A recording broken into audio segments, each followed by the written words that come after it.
Hi, I'm Meritavita with KNOXX Video, and today we're here with Anthony Rumble Johnson. Anthony, how are you so far today? Good. How are you? Good. I'm doing pretty good. So you're going to be fighting Nate Marquardt on June 26th in Pittsburgh, which will be the main event for Versus.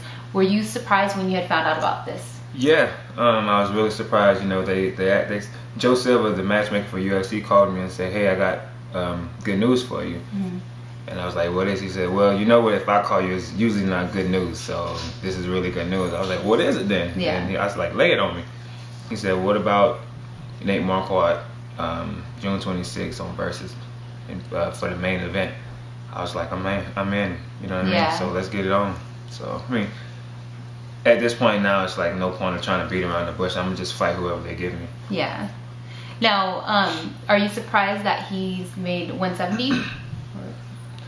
Yeah, it was a shocker to not just me, everybody. Mm-hmm. You know, with him coming down, because you know, you just don't expect people really to drop weight that much. Mm-hmm. You know what I mean? Just from a different weight class that they've been fighting for a long time. Right. But I think he'll be a great asset to 170. It just makes the weight class that much more competitive. Mm-hmm. Now, have you trained with him before? Had much interaction with him before? We actually filmed a movie together called Warrior. Oh, really? Yeah, and he's they did a good job with the movie. They let the actors do the acting and the fighters do the fighting. And me and him had a chance to train a little bit. That's when I was like fat, sloppy, and out of shape. You know what I mean? But we got it in a little bit, and we trained pretty good. And he's a good fighter, that's for sure. Just from back then, I would say he's a good fighter, and that was a year and a half ago. Right. And he had to improve since then, of course. Yeah. So that makes him an even better fighter and more dangerous fighter now. Now, with Dan Hardy, you guys were friends, and leading up to the fight, there wasn't much trash talking.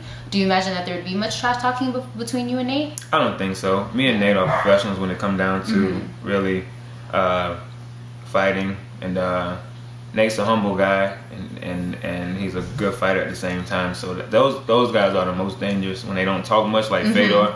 Don't talk much, but they're dangerous. You know what I mean? So I don't think it's going to be much talk, but I think we'll get it going. Everybody still wants to see the fight, even though we haven't been talking trash to each other at all. People hit me up on Twitter and Facebook and always ask about, you know, Nate. You know what I mean? They always say, "Oh, I can't wait for this fight when Nate is going to be a really good fight." You know, so hopefully they'll get what they asked for. Right. Now, how has your training been coming along? Really good.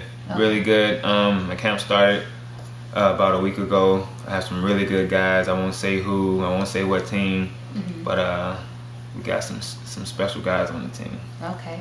Now, what did you think about the fight between GSP and Jake Shields? A lot of people are criticizing GSP, that saying his fights are boring and that he doesn't finish his fights. What is your view on that? GSP is a champion. He can do whatever you want to do. You got to go after him. He doesn't have to go after you.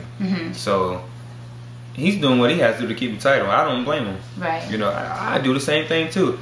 You know, and you can't finish everybody. You know, you can't always put on your best performance every fight either. You know, sometimes you're gonna have your ups, sometimes you're gonna have your downs. Right. Everybody always expects so much out of a champion, which is expected. You know, but you're not always gonna come in and be the best person you know you can be at every single fight. So I don't take anything away from the man. He went out there, he fought, and he won.